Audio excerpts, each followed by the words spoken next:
नूरपुर नगर के राजा बजीर सिंह और पड़ोसी राज्य किशनगढ़ के राजा राजबीर सिंह के बीच भयंकर युद्ध चल रहा था। किशनगढ़ का राजा राजबीर सिंह नूरपुर को अपने राज्य में मिला लेना चाहता था।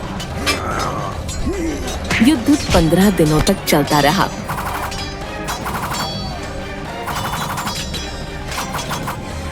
सैकड़ों सिपाही मारे गए, लेकिन अंत में राजबीर सिंह को रणभूमि को छोड़ भागना पड़ा और बजीर सिंह इस युद्ध में विजयी हुए। लेकिन युद्ध में अधिकतर राजकोष खाली हो चुका था और धनापूर्ति के लिए चिंतित बजीर सिंह की तबीयत बिगड़ती जा रही थी। बजीर सिंह अपने महामंत्री से, महामंत्री जी, हमें धन की बहुत जरूरत है।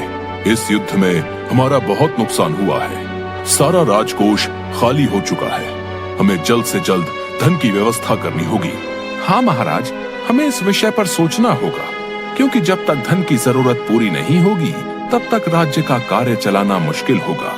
महाराज, आप अपने पुराने महल में छुपे खजाने को क्यों नहीं निकलवा लेते? महामंत्री जी, आपको तो पता है कि उस खजाने तक सिर्फ वही इंसान पहुंच सकता है जो ईमानदार, निस्वार्थ और उसके साथ साथ बुद्धिमान भी हो। जब भी कोई उस पुराने महल में गया है, कभी वापस नहीं आया है, और ये बात गांव के लगभग सभी लोग जानते हैं। और ऐसा कोई व्यक्ति नहीं है जिसके अंदर लालच ना हो, और आज के समय में ऐसा व्यक्ति मिलना असंभव लगता है। आप मुझे कुछ दिन का समय दीजिए, मैं ऐसे इंसान की जरूर तलाश करूंगा। महामंत्री ये जानते थे कि उस पुराने महल में जाने के लिए हिम्मत के साथ साथ हौसला भी चाहिए, और ये दोनों चीजें हमारे सैनिकों में नहीं है। महामंत्री ने बहुत ढूंढा, पर कोई भी ऐसा व्यक्ति नहीं मिला जो उस महल में जा सके। उन्होंने बहुत जगह ढूंढा, पर कहीं ऐसा व्यक्ति नहीं मिला। महामंत्री परेशान होकर बैठ जाता है। क्या करें? कोई भी ऐसा व्यक्ति नहीं है जो उस महल से खजाना ला सके। अगर ऐसा ही रहा तो थोड़े दिन में हमारे राज्य की हालत बहुत खराब हो जाएगी। कि तभी उसकी नजर खेत में काम कर रहे एक व्यक्ति पर पड़ती है। चलो इसे भी जांच लेते हैं।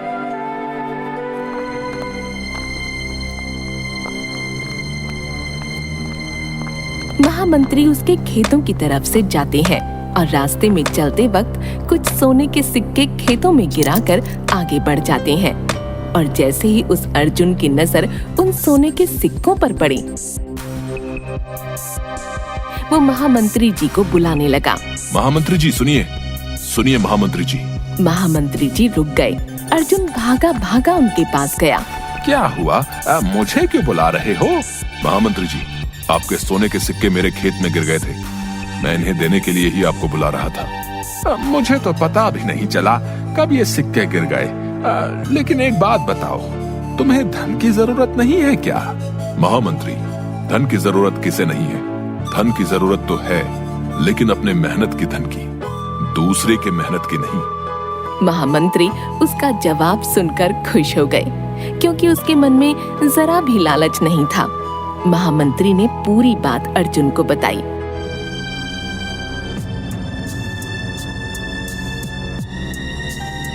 और उससे पूछा, क्या तुम वहाँ उस पुराने महल में जाओगे? अगर मेरे जाने से इस राज्य की समस्या का समाधान हो जाएगा तो मैं जरूर जाऊंगा।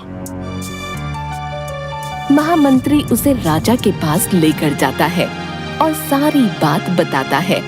राजा ये बात जानकर बहुत खुश होते हैं। ठीक है, तो कल तुम उस महल में जाना। महामंत्री, इन्हें पुराने महल जाने के लिए रास्ता बता दो। जी महाराज, मैं अभी बता देता हूँ। महामंत्री ने अर्जुन को महल जाने का रास्ता अच्छे से समझा दिया।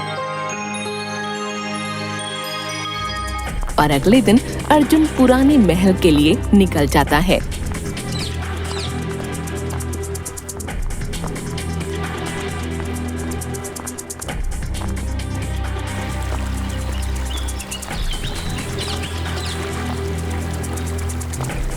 और बहुत दूर चलने के बाद वो महल पहुंच जाता है। यहाँ पहुंचते पहुंचते तो रात हो गई। अब क्या करूं? कैसे जाऊं अंदर? बहुत अंधेरा हो रहा है। लेकिन अगर कल तक का इंतजार किया तो बहुत समय हो जाएगा। मुझे अभी इस महल के अंदर जाना होगा। यही सोचकर अर्जुन महल के अंदर जाता है तो देखता है चारों तरफ बस अंधेरा ही अंधेरा था। उसे कहीं भी सोना तो क्या, सोने का नामो निशान तक दिखाई नहीं दे रहा था। वो बस चलते जा रहा था। वो थोड़ा आगे बढ़ता है, तभी उसे वहाँ 2 दरवाजे नजर आते हैं। अब कौन सा दरवाजा सही है? किस दरवाजे में जाऊं? अरे ये क्या, इनमें तो ताले लगे हुए हैं। इनकी चाबियां किसके पास होंगी? अब अर्जुन इधर उधर चाबियां ढूंढने लगता है। तभी उसे एक आकाशवाणी सुनाई देती है। अगर तुम्हें सही दरवाजे की चाबी चाहिए तो तुम्हें मेरी इस पहेली का जवाब देना होगा। बताओ, वो कौन सी चीज है जो उजाले में दिखती है, काले रंग की होती है, लेकिन अंधेरे में छुप जाती है? अर्जुन परेशान हो जाता है और कुछ देर दिमाग पर जोर डालने के बाद कमरे में इधर उधर घूमने लगता है और अचानक से उसे जवाब याद आता है।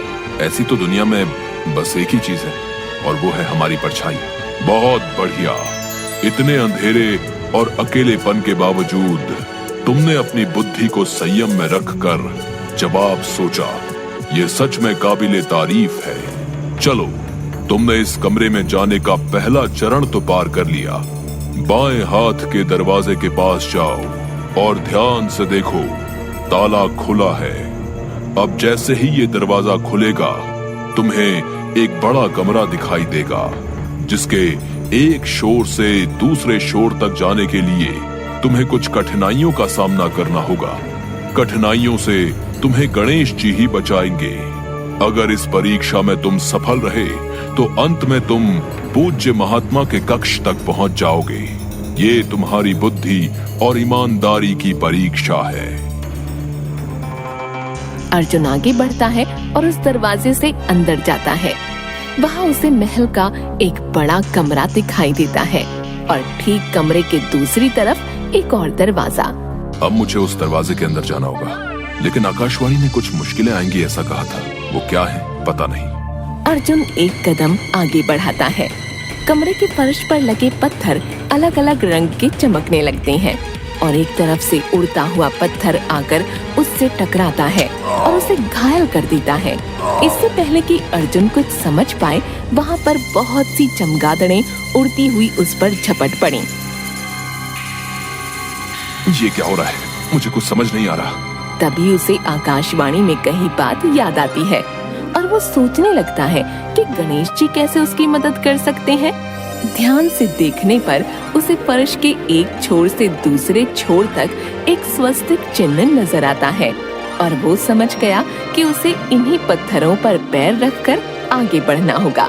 अब मैं स्वस्तिक चिन्ह वाले पत्थरों पर चलता हूँ। और अर्जुन आगे बढ़ता है और स्वस्तिक चिन्ह के ऊपर चलते हुए कमरे के दूसरे छोर पर पहुंच जाता है और वहां जाकर जैसे ही दरवाजा खोलता है उसे उस कमरे में एक महात्मा दिखाई दिए। आ गए तुम। मुझे तुम्हारे जैसे दिल के साफ, बुद्धिमान और सच्चे इंसान का वर्षों से इंतजार था, ताकि इस खजाने को तुम्हें सौंपकर मैं स्वर्ग यात्रा पर निकल सकूं। महात्मा को प्रणाम। हे महात्मन, मैं तो एक साधारण किसान हूँ। बस अपने राज्य सुधार के लिए अपने राजा की मदद हेतु यहाँ आया हूँ। वो सामने का पूरा कक्ष सोने, चांदी, हीरे और जवाहरातों से भरा हुआ है। अब तुम जाओ और इस खजाने को भी ले जाओ। ये बोलकर महात्मा वहीं पर विलीन हो गए और अर्जुन जाकर उस कक्ष को खोलता है जो पूरा खजाने से भरा हुआ है। आखिरकार मैं अपने कार्य में सफल हुआ। धन्यवाद ईश्वर, धन्यवाद। उसके बाद महल से सिपाही बुलाकर रथ पर सारा खजाना लादकर राजमहल आ गए और राजा ने खुश होकर अर्जुन को अपने राज्य में सलाहकार के पद पर नियुक्त कर दिया।